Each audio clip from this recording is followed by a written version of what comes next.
오늘은 디도라는 사람에 대해서 함께 살펴보려고 합니다. 이 디도에 대한 이 인물 설교는 잘 찾기가 좀 어려운 것 같아요. 저도 디도에 대해서 이렇게 자료를 좀 찾아보다가 굉장히 좀 찾기가 어렵고 또 이렇게 좀 뭐라 그럴까요? 좀 복잡해요. 왜냐하면 이 디도에 대해서 이렇게 한 본문에서 딱 말하진 않거든요. 그런데 편지는 또 디도에게 쓴 편지가 있어요. 그래서 이 내용이 나오지만 그러나 그 편지의 내용은 디도에 대한 설명이라기보다 디도야 네가 이렇게 해라 라는 내용을 담고 있어서 디도라는 사람 자체에 대해서 알기가 좀 어려운데요.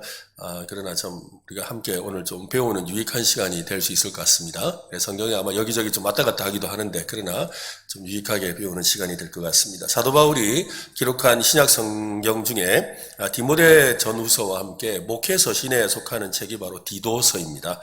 디도서는 바울이 디모데에게 보내는 편지지요. 근데 편지인데 교회를 어떻게 목회해라. 교회를 어떻게 잘 이렇게 뭐라 그럴까요? 교회를 잘 보살피기 위해서 사람들이 어떤 사람들을 세우고 어떤 일을 해야 된다. 이런 내용을 다루고 있는 게 바로 목회서신입니다. 그래서 그 목회서신 중에 하나가 디도서입니다. 바울은 디도와 함께 그레데 섬에서 전도해서 많은 사람을 하나님의 품으로 인도했습니다. 다음 전도지로 떠나기 전에 그곳에서 이 디도를 남겨두었습니다. 이 디도가 지금 있는 곳, 디도서를 받고 있는 이 디도가 있는 곳은 그레데라는 섬입니다. 이 그레데라는 섬은 이 이탈리아의 좀 위쪽에 있는 섬인데요. 그 섬입니다. 그래서 아직 조직이나 틀도 잡히지 않은 그레데에 디도를 남겨두고 온 것이 마음이 좀 쓰였습니다. 바울은 디도에게 목회 지침서와 같은 편지를 썼는데 그게 바로 디도서입니다. 오늘은 디도서의 주인공인 디도에 대해서 좀 살펴보겠습니다. 디도에 대해서는 이 디도의 행적을 살펴보다가 놀란 사실은 사도행전에 그의 이름이 한 번도 언급되지 않는다는 거예요.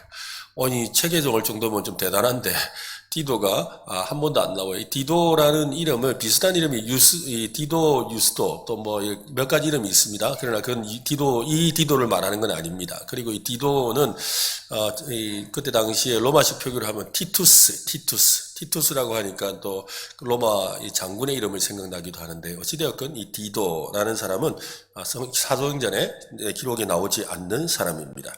바울의 전도 여행 중에 만나서 함께했던 그의 이름과 행적에 대한 기록이 전혀 없습니다. 하지만 바울이 디도를 신뢰하고 그중에 그에게 막중한 책임을 맡겼다는 것을 볼 때 그는 분명히 아주 뛰어난 그런 사람이었습니다. 디모데는 헬라파 유대인이에요. 그러니까 헬라 지역에서 살고 있는 그런 유대인이었다면 디도는 그냥 이방인입니다. 이방인, 헬라인, 순수 혈통의 헬라인입니다. 젊은 나이에 그리스 철학과 시학을 배울 정도로 엘리트였고요. 바울에게 전도를 받고 회심했습니다. 회심한 뒤로 바울과 동행하면서 그의 사역을 적극 도왔습니다. 아마도 바울의 이 통역사가 되지 않았나 생각되고요. 또 여러 가지 일을 도와주는 조수의 역할도 했습니다. 바울은 디도에 대해서 이렇게 평가를 합니다. 고린도후서 8장 23절에 보면 디도로 말하면 나의 동료요 너희를 위한 나의 동력자요 우리 형제들로 말하면 너 여러 교회 사자들이요 그리스도의 영광이다. 즉 디도를 자기의 동력자, 동료라고 표현합니다. 또 디도서 오늘 본문 1장 4절에 보면 같은 믿음을 따라 나의 참 아들 된 디도에게 디도를 뭐라 불렀어요? 나의 아들, 참 아들이라 그랬습니다.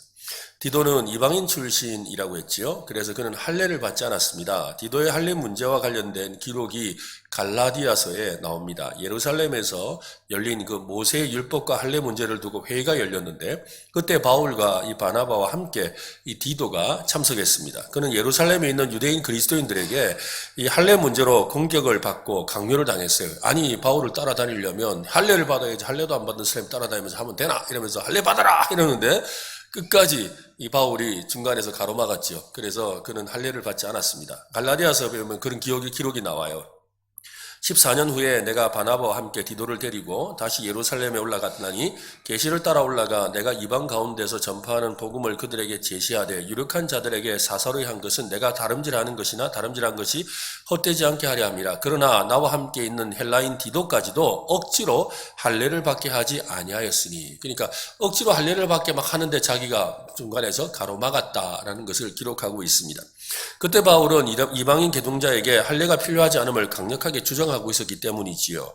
그래서 디도는 할례를 받지 않았습니다. 디도는 유대인 출신의 그런 성경교사들처럼 탁월한 성경교사는 아닙니다. 성경에 나오는, 특히 신약 성경에 나오는 탁월한 성경교사 중에 한 사람은 아볼로죠. 아볼로. 이런 사람들은 다 어려서부터 성경을 알았기 때문에, 디모데도 보면, 디모데 요새 보면, 디모데의 편지에 보면 나오잖아요. 그죠? 디모데가 어려서부터 네가 성경을 알았나니. 그죠? 모든 성경은 하나님의 감동으로 된 것으로 하면서, 이 디모데도 어찌되었건 헬라파 유대인 출신이기 때문에 그 외조모 로이스와 어머니 유니게를 통해서 배웠다라고 해서 성경을 어려서부터 알았다는 거죠. 그런데 이 디도는 이방인 출신이기 때문에 예수를 믿으면서 성경을 보기 시작한 겁니다. 그러니까 뭐 성경에 대해서 탁월한 실력이 있는 사람은 아니었다는 겁니다. 그는 유대인 사회에 깊숙이 들어갈 수 없는 이방인이었습니다.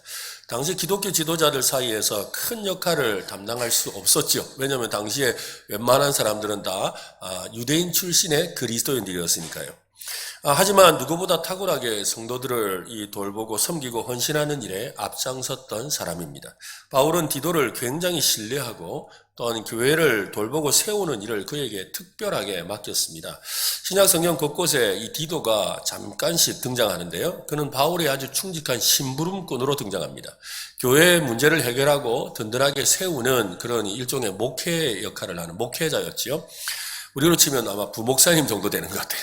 그죠? 바울을 따라다니면서 도와주는 부목사님 정도 되는 그런 역할을 한 것 같습니다. 이방인 선교사로서 복음의 불모지에서 담대히 복음을 전한 그리스도의 영에 사로잡힌 사람입니다. 그는 바울과 함께하면서 끝까지 이 복음의 일꾼으로 그리스도의 복음과 선교회를 도왔습니다. 디모데후서 4장 10절을 한번 보세요. 같이 한번 읽어볼까요? 데마는 이 세상을 사랑하여 나를 버리고 데살로니가로 갔고 그리스게는 갈라디아로, 디도는 달마디아로 갔고, 여기서 데마는 이제 이 세상을 사랑해서 바울 곁을 떠나서 이렇게 그냥 같이 사역하다가 갔다는 이야기고, 그 다음에 나오는 이 디도라는 사람은 달마디아로 갔다라고 하는데, 이 달마디아는 오늘날로 유고슬라비아에 있는 곳입니다. 그러니까 이 유럽에 있어서 약간 위쪽에 있는, 저 북쪽에 있는 곳이죠. 그러니까 저 먼 데까지 복음을 전하러 갔다라는 그런 뜻입니다. 그곳에 복음을 전하러 갔다는 말이지요. 바울은 디도를 자신의 대리자로 신뢰했습니다.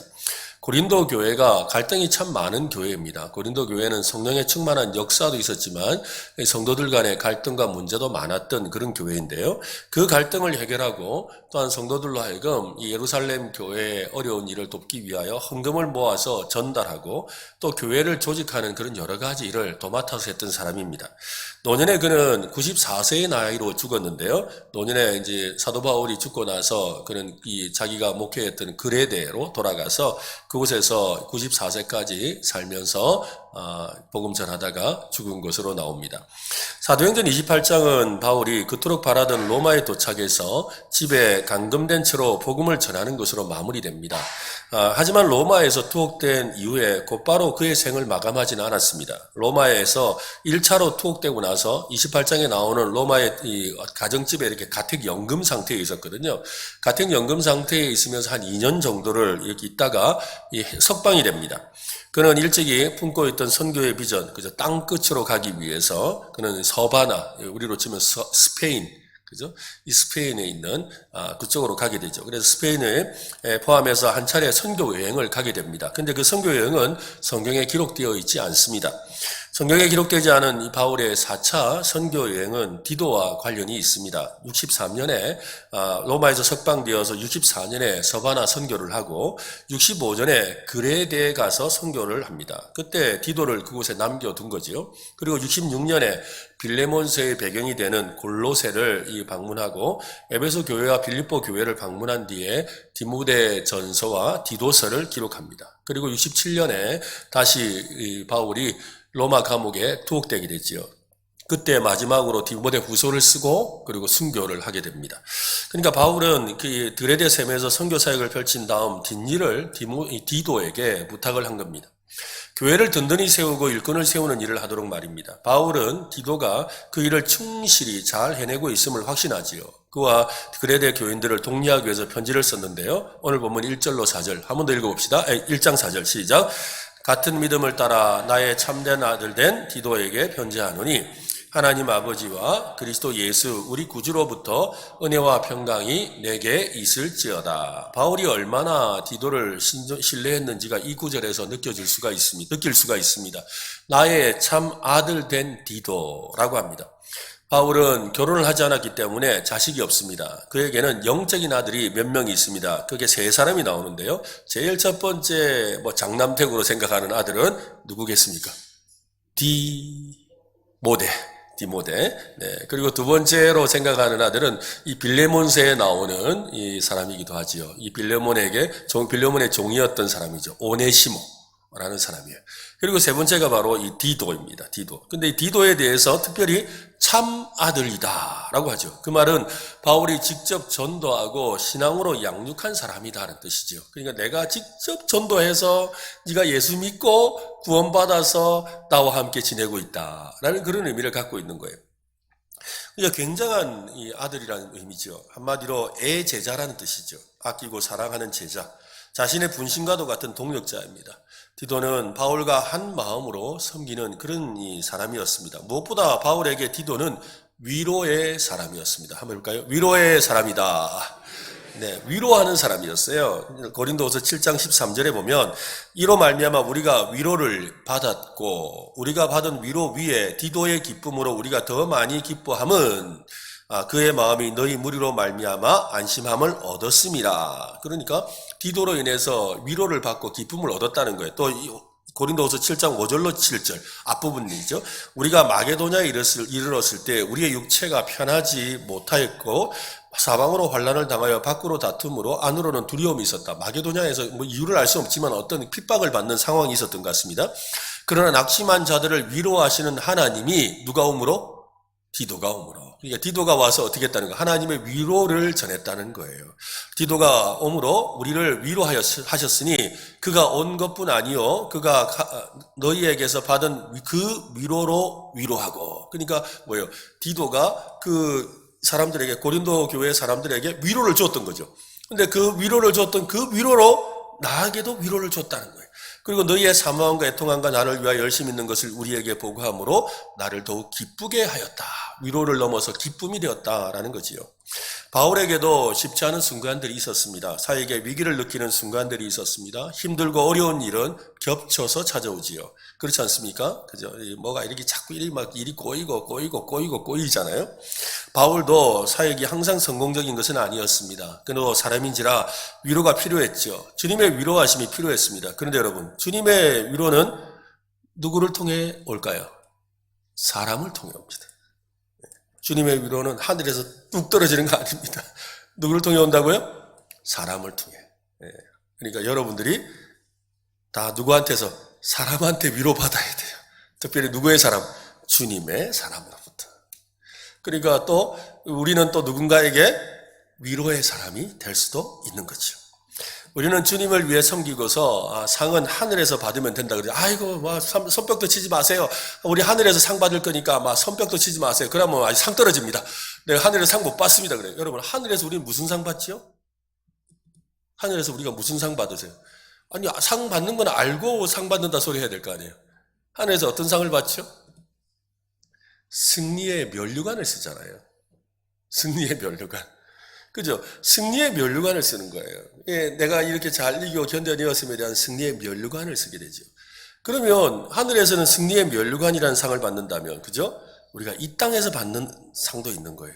주님을 위해 섬길 때 땅에서 위로의 은혜가 임하는 거예요. 그러니까 우리가 주님을 섬길 때 하늘에서 이 땅에 상을 주시는데, 이 땅에서도 상을 주시는데 어떤 걸 주신다고요?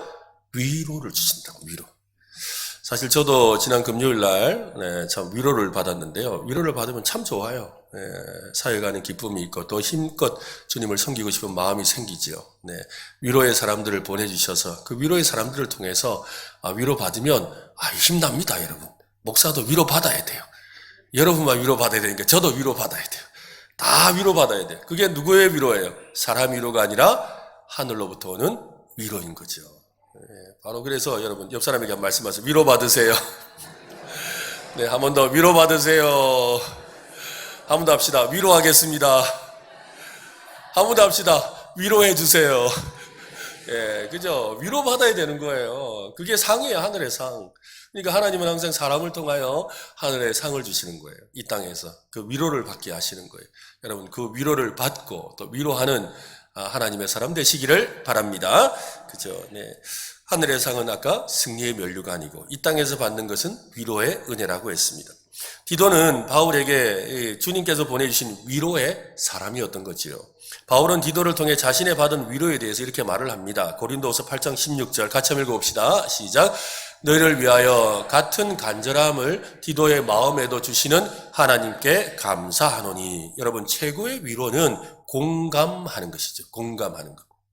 같은 마음이 되는 것입니다. 어떤 분이 위로에 대해서 질문을 합니다. 위로라는 것도 좋은 위로가 있고 그렇지 않은 위로가 있는 거 아닌가요? 네. 어떤 마음으로 하는 위로냐에 따라 다르겠지만 모든 위로는 다 좋은 겁니다. 위로는 다 좋은 거예요. 네. 위로는 상대를 향한 마음이기 때문이죠. 상대를 향한 마음이 없는 위로는 위로가 아니죠. 위로를 해주고 싶다는 마음이 있다면 어떤 방식을 선택하든 좋은 위로가 되죠. 그죠? 아무 말 하지 않고 그냥 앉아만 있어도 위로를 하려는 마음으로 앉아 있으면 마음이 통하잖아요. 같은 마음이잖아요. 그죠? 말을 하지 않아도, 표현하지 않아도. 아는 거죠. 바로 그렇다는 거죠. 그러니까 서로의 마음이 같은 마음이 품어질 때 진정한 위로가 되는 거죠. 마음을 전달하는 것이 가장 큰 위로입니다. 조금 뒤에 살펴보겠지만 바울은 디도가 전해준 소식으로 기뻐하고 위로를 받았습니다. 하지만 그런 위로보다 더 큰 위로는 디도의 마음이었다는 거지요. 고린도 교회를 향한 간절한 마음이 같았다는 거예요. 바울도 고린도 교회를 향해서 간절함이 있었는데 디도도 똑같은 간절함이 있었다는 거예요. 그 사실이 크게 위로가 되었다는 거예요. 니 내 마음 안 해. 이래 되는 거예요. 니 내 마음은 다 그죠? 니 어떻게 내 마음 안 오? 그죠? 그때 여러분 위로받잖아요. 그래, 니 어떻게 내 마음을 그리 안 오? 해볼까요? 니가 내 마음을 어찌 그리 안 오? 그죠? 위로가 안 될 때가 언제예요? 니가 내 마음 어찌 알겠노? 이거 위로가 안 되는 거잖아요. 그죠? 뭐 말을 한다고 위로를 해줬는데 아무리 말을 해줘도 상대방이 하는데 그 말이 위로가 안 되면 뭐라 그래요? 니가 내 마음 어찌 알겠노? 그건 위로가 안 됐다는 뜻이에요, 여러분. 그 말을 듣고 와서 이거 내가 안다 그러면 안 돼요. 그 말은 이미 이해가 안 됐다는 거, 위로가 안 됐다는 거. 그런데 어떻게 해요?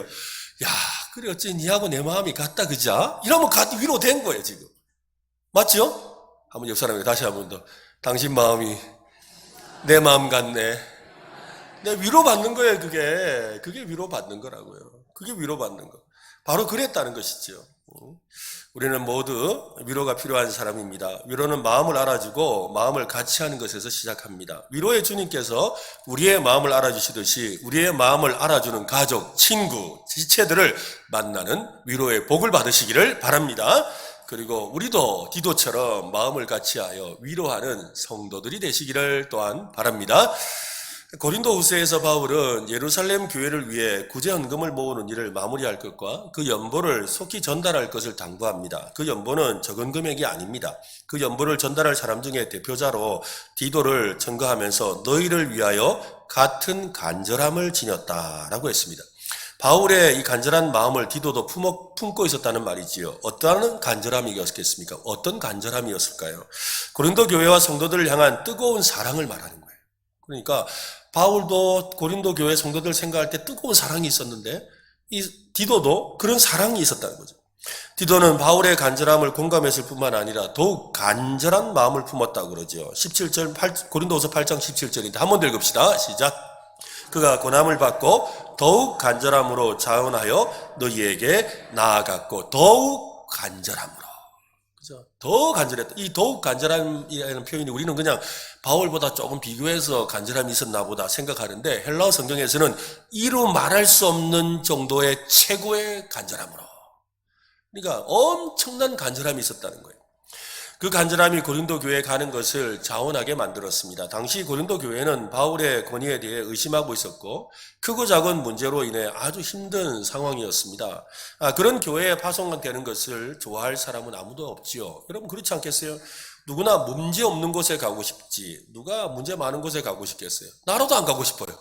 이왕이면 은혜로 교회처럼 이렇게 좋은 교회 오고 싶지 막 문제 있고 시끄럽고 이런 데 누가 가고 싶겠어요? 그렇잖아요, 그죠? 어디 셀 모임에 들어가는데 네가 참 믿음직해서 그러는데 그렇지만 참 어려운 셀 모임인데 네 그거 좀 들어가라면 나를 뭘로 보고 이러면서 아는 걸 할 거 아니에요. 그죠? 누구나 다 모임 잘 되는데 정말 모여서 행복해 보이는데 그런 데 가서 같이 참여하고 싶지. 예? 뭐 분위기도 안 좋고 막 서로 싸우고 뭐 지지고 볶고 하는데 그런데 누가 갖고 싶겠어요? 그러니까 그건 디도도 다 똑같은 마음인 거예요. 그런 마음이었던 거죠. 그런데 디도는 고린도 교회에 자원해서 가게 돼요. 그러니까 그 가는 이유를 뭐라고 표현했냐면 더욱 간절함이 있었다는 거예요. 더욱 간절함. 당시 고린도 교회는 바울의 권위에 대해서 의심하고 있었습니다. 크고 작은 문제로 인해서 아주 힘든 상황이었고 바울의 리더십을 무시하고 또 폄훼하고 또 비난하기도 하는 사람들이 있었습니다. 그런 교회에 파송되는 것을 좋아할 사람은 잘 없습니다. 누구나 문제가 없는 곳에 가고 싶은 사람이 사람의 마음이지요. 하지만 그는 더욱 간절한 마음으로 고린도 교회에 파송되기를 원했습니다. 바울의 간절함을 넘어서는 더욱 간절함을 가지고 말입니다. 바울의 간절함과 디도의 간절함은 무엇에 대한 간절함이겠습니까? 어떤 간절함이었을까요? 바울은 디도에게 자신이 품은 간절함을 보았습니다. 어떻게 보았냐면 바울이 쓴 눈물의 편지가 있어요. 고린도 교회에 보낸 눈물의 편지가 있는데 이 편지는 우리가 지금 성경에는 고린도 전서가 있고 고린도 후서가 있잖아요. 근데 고린도 전서와 고린도 후서 사이에 편지가 하나 더 있어요. 이 편지는 성경으로 우리가 채택되지 않았어요. 고린도 전서와 고린도 후서 사이에 그 편지가 있는데 그 편지가 바로 눈물의 편지예요. 사도 바울이 정말 눈물로 쓴 편지거든요. 그래서 고린도 후서에 보면 눈물로 썼다 그래요. 눈물로 쓴 이 편지를 이 디도가 전달한 거죠. 고린도 교회에. 그러니까 이 눈물을 쓴 이 편지를 가지고 디도가 고린도를 방문했습니다. 그 방문해서 고린도 교회를 보는데 바울이 얼마나 간절한 마음으로 편지를 썼겠어요. 눈물의 편지니까. 근데 그 편지를 가지고 간 디도도 고린도 교회를 보면서 그 간절함이 넘쳐났다는 거예요. 놀라운 것은 고린도 교회의 설립자인 바울의 간절함과 비길만한 아니 더 간절함이 디도에게 있었습니다. 당시 디도는 고린도에서 돌아온 지 얼마 되지 않았습니다. 지금이야 교통 여건이 좋으니까 그죠? 먼 길도 뭐 금방 갈 수 있지만 옛날에는 다 걸어 다녀야 될 엄청난 길이었습니다. 당시 디도는 고린도에서 돌아온 지 뭐 얼마 되지 않았습니다. 지금 그런데도 그는 강도의 위험을 감내하고 여행을 해야 되는 그 길을 자청하고 있는 거지요. 디도는 육신적으로나 정신적으로 많이 지쳐 있었습니다. 긴 여행을 하고 왔기 때문이죠. 그런데도 바울은 디도를 신뢰하기에 다시 보내기를 원했습니다. 그래서 이 편지 갖고 누가 갖고 그 눈물의 편지를 한번 보냈으니까 가지고 이제 정리하고 왔는데 소식을 듣고 위로를 받았거든요. 그래서 이 디도가 또 전해준 소식을 따라서 고린도 후서를 다시 쓴 거예요. 써가지고 이 편지를 근데 이 편지를 누가 가져가면 좋겠노? 누가 가지고 가시면 좋겠노? 하면서 자꾸 눈은 이제 다른 말은 이렇게 딴 데 하는데 눈빛은 뭐예요? 누굴 쳐다보고 있는 거예요? 디도를 쳐다보고 있는 거예요. 마음은 되게 미안해요. 지금 바울이 되게 마음이 미안한 거예요. 막 누가 갈만한고 이러면서 탁 둘러보다가 디도한테 한번 눈짓을 한번 주는 거죠. 속으로는 뭐예요? 니밖에 없다 이 말이잖아요. 그죠? 니밖에 없네. 이거 진짜 너무 중요한 편지인데 이걸 누가 가지고 가면 좋겠노? 누가 가져가서 이 편지를 좀 전하면 좋겠노? 아이고 누가 가져가야 되겠노? 이러면서 없나? 이러면서 속으로 이렇게 쳐다보는데 보니까 뭐예요? 디도가 가만히 보니까 어떤 표정이에요? 니밖에 없다 지금 이러고 있는 거예요. 그런 표정으로 지금 이야기를 하는 거예요. 바로 그 이야기라는 거죠. 비록 지쳐있고 힘들었지만 디도밖에 믿을 사람이 없었던 거죠. 그런데 디도가 바울의 그 권함을 받고 더욱 간절함으로 예, 제가 가겠습니다. 가야죠. 제가 좀 피곤하고 좀 더 힘든데 좀 쉬었다. 아닙니다. 그냥 가겠습니다. 니 지난번에 너무 고생했잖아. 니 그런데 가도 되겠나? 괜찮습니다. 제가 갑니다. 지금 디도가 이랬다는 거예요. 고린도를 교회를 향한 사랑 때문이었죠. 고린도 교회를 그토록 간절히 사랑한 이유는 무엇이겠습니까? 예수 그리스도의 몸된 교회이기 때문입니다. 예수 그리스도를 뜨겁게 사랑하고 간절히 사랑하는 사람은 그의 이 몸된 교회도 간절히 사랑하지요. 교회의 분열과 상처와 다툼을 볼 때 체념하고 비난하는 것이 아니라 주님의 마음으로 아파하고 기도하고 더 헌신하게 되는 것은 간절한 사랑의 마음 때문에 그렇습니다. 교회를 사랑한다는 것은 교회의 구성원인 성도들을 사랑한다는 말이기도 하지요. 영혼을 향한 넘치는 사랑이 있었다는 말입니다. 자기가 존경하고 신뢰하는 바울을 비난하고 신뢰하지 않는 사람들과 이런저런 다툼과 분쟁의 모습 속에서 볼 거 안 볼 거 다 봤던 디도였어요. 그런 디도가 그죠? 고린도 교회에 대해서 무슨 정이 남아 있겠습니까? 이상해 여러분. 교회는 절대 싸우면 안 됩니다. 싸우면요 진짜 안 좋아요. 여러분 절대 싸우지 마세요. 따라 합시다. 싸우지 말자. 절대 싸우지 말자. 제가 어릴 때 다니던 교회 정말 존경하는 장로님들, 막 진짜 존경하고 너무 신앙 좋으신 장로님들이셨거든요. 정말 너무너무 존경하고 배우고 싶은 그런 장로님들이셨는데, 또 뭐 집사님들, 권사님이셨는데, 좀 교회 문제가 생겼는데 그 일로 표가 갈려져가지고 싸우는데, 입에서 별의별 욕도 다 하시고, 예배당에서 그러더라고. 너무 마음이 아팠어요. 싸우지 맙시다. 이쪽 동네하고 얘는 대답을 안 해.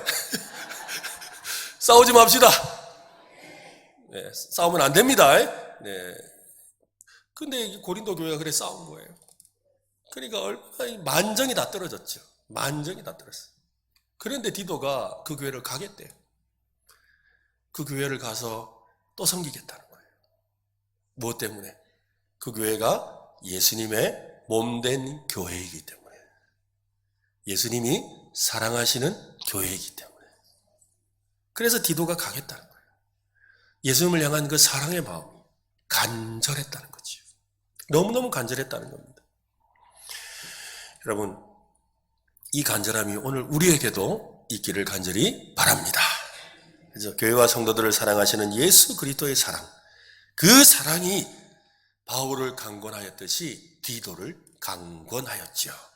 사도 바울이 고린도 교회를 향해서 고백했던 그 유명한 말이 있지요. 고린도후서 5장 13절 14절인데요. 같이 한번 읽어봅시다. 시작.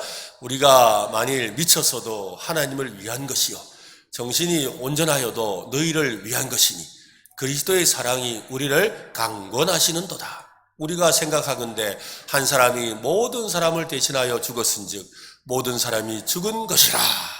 그리스도의 사랑이 우리를 강권하시도다. 해볼까요? 그리스도의 사랑이 나를 강권하시도다. 한 번 더. 그리스도의 사랑이 우리를 강권하시도다. 바로 그거예요, 여러분. 교회를 사랑하는 이유가. 교회를 섬긴다는 것은 그 간절함으로 충만하다는 것입니다. 그리스도의 간절한 사랑을 품기를 바랍니다. 여러분, 사람 보고 섬기는 거 아니에요. 그죠? 그리스도를 보고 섬기는 거지. 사람 보고 봉사하는 거 아니에요. 사람 보면 실망해요. 우리 주님을 바라보는 거예요. 네, 우리 주님의 사랑이 나를 강권해서 오늘도 기쁨으로 섬기는 성도 되시기를 바랍니다. 네. 바울은 디도를 그레데에 남겨두며 교회를 돌볼 것을 부탁했지요. 그 이유는 교회에 부족한 일을 바로잡고 각 성에 장로들을 세우려는 것이었습니다. 교회를 어지럽히고 진리를 왜곡시키는 할례당을 비롯한 이단들의 입을 막게 하려는 것이었습니다. 디도는 그레데 교회를 행정적으로 질서를 세우고 이단 사설들을 막고 또 진리의 말씀으로 교회를 굳건하게 세우는 사명을 맡았습니다. 바울이 디도에게 사명을 맡길 때 그 일을 감당할 만한 능력과 지혜와 믿음이 있음을 그는 알고 있었지요. 디도는 내적으로 아주 진리의 말씀을 가르쳐서 교회의 영적인 질서를 바로 세우고 또 외부로는 적재적소에 사람도 세웠습니다. 그는 교회의 질서를 세울 만한 행정력과 말씀에 대한 지식과 영적인 능력을 갖춘 탁월한 목회자였습니다. 그래서 디도서에 보면 장로를 세울 때 어떻게 하라, 또 일꾼들을 세울 때 어떻게 하라는 이야기가 나오는 게 바로 교회의 일꾼들을 세워 조직하는 일을 잘 하게 했던 것이죠. 디도는 모든 교회에서 칭찬받는 사람이었습니다. 바울은 디도와 같은 훌륭한 동력자로 인해 큰 위로와 용기를 얻었습니다. 디도는 흔히 말하는 트러블 메이커가 아니라 트러블 슈터였어요. 슈터. 요즘 젊은 친구들이 쓰는 말이래요. 우리는 트러블 메이커는 아는데 트러블 슈터. 이게 뭐냐면 문제가 보이면 총으로 쏴가지고 없애버린다. 트러블 슈터. 문제가 생기면 쏴서 넘어뜨린다. 그래서 문제를 해결하는 사람이다라는 그런 뜻이에요. 문제를 해결하는 해결사지요. 앞에서 살펴본 고린도 교회를 방문해서 바울에 관한 신뢰의 문제나 또 이단과 가르침의 가르침에 대한 문제나 헌금 전달과 같은 위험한 문제까지 도맡아서 해결하는 해결사였어요. 바울에 관해 연구한 학자들은 고린도 교회에 보낸 편지가 아까도 말씀드렸던 고린도전서와 고린도후서 중간에 눈물의 편지가 있다고 했지요. 고린도전서는 디모데를 통해 전달되었는데 디도를 통해 전달된 편지가 하나 더 있다고 했습니다. 그 편지를 전달할 때 고린도 교회는 아주 심각했습니다. 그로 인해 디도의 마음에 간절함이 더욱 생겼던 겁니다. 바울은 디도를 힘든 지역과 교회에 주로 파송했어요. 바울이 그러는 거예요. 이거 힘든 지역인데 누가 갈래? 이러면 딱 생각나기 누가 생각났다고요? 디도가 생각나는 거예요. 아니 좀 바쁜데 얘 바쁜데 이러는데 누가 가면 좋겠노? 이러면 미안하다 디도야 니밖에 없다. 이래 되는 거예요. 여러분, 그럴 때 여러분 기분 어떨 것 같으세요? 좋을까요? 짜증날까요? 좋아하는 사람은 바울의 마음을 아는 사람이고 짜증나는 사람은 바울의 마음을 모르는 사람이에요. 예? 실제로 그래요.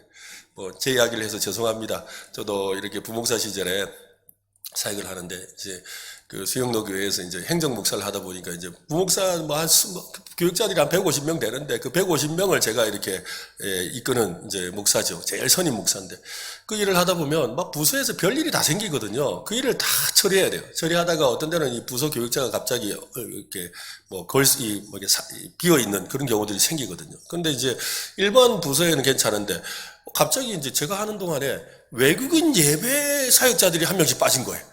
외국인 예배 사역자가 빠지면 그 외국인 예배니까 외국인이 들어가서 해야 되거든요. 근데 이제 제일 처음에는 일본어 예배에 일본어 사역자가 빠진 거예요. 목사님 일본어 사역자를 구해야 되는데 그러니까 목사님 고민하시더니 네가 가라 이래가지고 일본어 예배에 갔어요. 그래가지고 저는 한국말로 하고 또 번역을 통역을 하셔야 되니까 오집장이 하니까 설교를 미리 해서 했어요. 또 한참 하고 있는데 갑자기 그래 러시아 또 예배에 또 사역자가 빠졌다네. 그래서 목사님 러시아 예배 그러니까 또 가라. 그래서 또 러시아 예배, 일본 예배, 러시아 예배 갔어요. 그랬더니 또 좀 있으니까 또 북한 예배, 북한에 탈북민들 오셔가지고 하는 예배에 빠졌대. 네가 가라. 그래서 또 탈북 예배 갔어요. 또 좀 있으니까 뭐라 그래. 전도 담당하는 목사가 빠진 거예요. 그러니까 네가 가라. 그래서 다 갔어요. 그러니까 남들이 보면 그런 거 아니 저희 선임 목사가 지가 혼자 다 하네? 지가 혼자 뭐 온갖 맡아서 다 하네? 하고 막 이렇게 시기하는데 사실은 뭐예요? 남들 하고 싶은 게 아니에요. 왜냐하면 그냥 목사님이 네가 가라. 네가 가라. 이런 거예요. 아니 뭐 다른 사람은 그냥 네가 가 있어라. 그러시는 거죠. 그럼 가야 되는 거잖아요. 근데 지금 생각해보면 참 감사하죠. 왜냐하면 나를 믿어주셨으니까. 그래서 믿고 신뢰해 주신 거 아니겠어요? 여러분 이건 너무 중요한 거예요. 신뢰하기 때문에 일이 맡겨지는 거예요. 바울이 디도를 너무너무 신뢰하죠. 그리고 디도에게 맡기는 게 훨 낫거든요. 왜? 열매가 넘치니까. 바울은 이 디도를 곳곳에 보내면서 그 일을 감당했던 거예요. 그래서 고린도후서 2장 13절 말씀에 보면 이런 말씀이 있어요. 내가 내 형제 디도를 만나지 못함으로 내 심령이 편하지 못하여 그들을 작별하고 마게도냐로 갔노라. 이 디도를 통해서 위로를 받고 싶어서 소식을 전해듣고 싶은데 전할 상황이 안 돼서 옮겨간 거예요. 근데 마게도냐에서 디도를 만나서 성공적인 사역에 대한 소식을 듣습니다. 고린도후서 7장 6절에 보면 그러나 낙심한 자들을 위로하신 하나님이 디도가 오므로 우리를 위로하셨다. 바울은 기쁜 마음으로 고린도후서를 써서 디도 편에 다시 보내지요. 소대에서 설명한 것처럼 디도서의 배경이 되는 그레데 섬에서 복음을 전한 바울은 다른 지역을 방문하기 위해서 디도를 그곳에 목회자로 세우고 자신이 남겨놓을 일을 마무리 짓게 했습니다. 그러니까 뭐 문제만 생기면 그냥 보내는 거예요. 디도서 3장 12절에 보면 내가 아데마야나 두기고를 내게 보내리니 그때 내가 급히 니고볼리로 내게로 오라. 아니 지금 글에 대해서 열심히 일하고 있는데 갑자기 뭐라 그래요? 내가 아데마와 두기고를 내가 그레데 보낼게. 그러니까 니는 빨리 온나 이 말이에요. 니는 빨리 와라. 너는 빨리 와서 다음 일을 해라. 이러는 거예요. 그러니까 얼마나 이 바울이 디도를 갖다가 신뢰하고 있는지를 보여주는 거지요. 그런 다음 바울은 그를 달마디아로 파송까지 했지요. 바울이 순교한 뒤에 그는 그레데 섬에서 죽을 때까지 목회하다가 주님의 부름을 받았습니다. 디도는 문제를 해결하는 사람이고 답을 내는 사람이었습니다. 우리 모두 디도처럼 문제를 해결하는 사람이 되었으면 좋겠습니다. 그렇죠? 답을 내는 사람이 되면 좋겠어요. 사실 주님의 일이든 세상 일이든 한번 따라할까요? 있는 사람이 더 있고 없는 사람은 있는 것도 빼앗긴다. 이건 제 말이 아니에요. 성경 말씀이에요. 여러분 마태복음 25장 29절 같이 읽어봅시다. 시작. 무릇 있는 자는 받아 풍족하게 되고 없는 자는 그 있는 것까지 빼앗기리라. 여러분 이것은요 영적인 원리이기도 하고 세상의 원리이기도 합니다. 하나님께서 세우신 세상의 원리예요. 있는 자는 어떻게 된다고요? 받아서 더 많아지고 없는 사람은 어떻게 된다고요? 있는 것마저 빼앗겨 쫄딱 망한다 이 말이에요. 네? 이건요 여러분 세상에서도 마찬가지예요. 여러분 좀 안 좋은 이야기지만 뭐 악덕 기업이든 어떤 기업이든 있는 사람은요 어떻게든 돈이 자꾸 글로 가요. 빈익빈 부익부가 자동으로 일어나는 거예요. 부자는 계속 부자 돼요. 앞으로 세상은 더 그럴 거예요. 부자는 끊임없이 부자가 될 거예요. 가난한 사람은 점점 가난해질 거예요. 그게 세상의 원리예요. 여러분 잘 되는 집은 더 잘 되고 안 되는 집은 그죠? 안 되고 쫄딱 망하는 거예요. 식당도 그렇잖아요. 잘 되는 식당은 막 줄 서고 미어 터지고 나중에 크게 해도 더 잘 되고 안 되는 식당은 뭘 해도 안 돼요. 메뉴를 온갖 메뉴 다 바꿔봐도 안 돼요. 안 돼요. 여러분, 영적인 원리도 마찬가지예요. 잘 되는 교회는요, 자꾸 더 부흥하고 안 되는 교회는 있는 성도마저 떠나요. 지금 이 한국 교회가 지금 어려운 위기에 있거든요. 지금도 한 달에 몇 교회씩 지금 이 교회가 사라지고 있다고 그러거든요. 근데 여러분, 교회들이 사라지는 교회만 있는 거 아니에요. 지금도 부흥하는 교회는 계속 부흥해요. 있는 자는 더 가질 것이고 없는 자는 그 있는 것마저 빼앗긴다고 그랬어요. 하나님의 생명이 있고 부흥이 있는 교회는 끊임없이 하나님이 더 생명력을 부어주시고, 생명이 없는 교회는 있는 것마저 빼앗기는 거예요. 똑같은 원리예요. 교회에서도 마찬가지죠. 교회에서 모두가 한 가지씩 섬겨야 된다고 강조합니다. 그런데 현실은 어떻습니까, 여러분? 현실은 어때요? 충성스럽게 잘하는 사람에게 일이 더 늘어나지요. 그 사람은 여러 일을 맡아도 능히 해내고 열매도 풍성합니다. 실제로 제가 그 안산동산교회에 있을 때, 그때 중등부가 중등부 학생이 1,500명이었어요. 중등부 1, 2, 3학년이 1,500명이었어요. 근데 1,500명인데 이 목사님이 참 목회를 잘하셨는데, 부서 목사님이 잘하셨는데, 그 중에 아주 특별한 교사가 있었어요. 그 교사가 맡은 자기 반 학생이 몇 명인지 아세요? 70명. 한 부서보다 더 많아요. 근데 관리가 잘 될까요? 옆에 5명 맡은 교사보다 더 잘해요. 이게 영적인 원리예요. 이게 영적인 원리라고요. 성경은 우리에게 나눠 먹게 하라고 말하지 않아요. 있는 자에게 더 주시고 없는 자는 그 있는 것마저 빼앗긴다고 했어요. 주님을 향한 사랑의 마음이 있는 사람은 사랑의 마음이 더 깊어지고, 사랑의 마음이 없는 사람은 그 남은 사랑마저도 잃어버리는 거예요. 믿음이 있는 사람은 더 큰 믿음을 갖게 되고, 믿음이 없는 사람은 그 조그마한 믿음도 사라지는 거예요. 너무 무서운 이야기죠. 그러나 영적인 원리예요. 사실이에요. 제가 너무 심각한 이야기를 하셔가 여러분이 아멘 소리도 안 나오죠. 네, 진짜 중요한 이야기예요. 너무너무 중요한 이야기예요. 오늘 여러분 이 깊은 진리를 깨달으시기를 바랍니다. 디도는 어떤 사람이었어요? 있는 사람이었어요. 뭐가 있었어요? 간절한 사랑이 있었잖아요. 그 간절한 사랑이 끊임없이 하나님의 일꾼으로 쓰임받게 된 거죠. 제가 자주 이렇게 기도할 때 또 말하는 게 있잖아요. 제가 어떤 기도를 합니까? 하나님이 즐겨 쓰고 아껴 쓰고 흔히 쓰고 귀하게 쓰는 주님의 거룩한 손에 익은 연장이 되게 해달라고 기도하잖아요. 그게 바로 그 이야기예요. 하나님이 즐겨 쓰고 아껴 쓰고 흔히 쓰고 귀하게 쓴다. 무슨 말이에요? 여러분 어떤 연장이 하나가 있는데 이 연장이 독일에서 와가 좋은 거예요. 기가 막힌 거예요. 근데 이거 독일에서 와가 아까운데 이러면서 뭐예요? 요긴할 때 써야 되는 거야. 그러니까 뭐예요? 즐겨 쓰는 거야. 즐겨 쓰는데 이거 아까운데 아껴야 돼. 즐겨 쓰고 아껴 쓰고. 근데 아끼려 하는데 요걸 써야 또 잘 돼. 그러니까 또 흔히 쓰는 거예요. 그죠? 그리고 또 뭐예요? 허대는 일에 진짜 중요한 일 써야 되니까 귀하게 쓰는 거예요. 여러분 집에서도 한번 생각해 보세요. 온갖 좋은 칼 많아도 여러분의 손에 익은 칼 쓰잖아요. 아닙니까 여러분? 일하시는 분들 한번 생각해 보세요. 망치를 하나 들어도 자기 손에 익은 망치 들잖아요. 그래가지고 막 한 번씩 TV 같은 데 보면 뭐 생활의 달인 이런 데 보면 어떻게 칼이 막 다 낡아가지고 완전히 뭐 이렇게 큰 칼이었는데 이만한 칼 가보면서 이 칼을 보세요. 왜 그걸 계속 썼어요? 그걸 써야지만 일이 되니까. 바로 디도는 하나님이 즐겨 쓰고 아껴 쓰고 흔히 쓰고 귀하게 쓰는 사람이었어요. 오늘 우리도 그렇게 주님 앞에 쓰임 받았으면 좋겠습니다. 저는 그렇게 쓰임 받고 싶어요. 우리 교회가 그렇게 쓰임 받았으면 좋겠습니다. 우리 모두가 그렇게 쓰임 받기를 바랍니다. 이것이 바로 디도의 모습이었어요. 디도는 어떤 사람이었습니까? 위로의 사람이었습니다. 간절함의 사람이었습니다. 문제 해결의 사람이었지요. 오늘 우리도 디도처럼 하나님 앞에 쓰임 받는 귀한 일꾼 되시기를 예수님의 이름으로 축원합니다.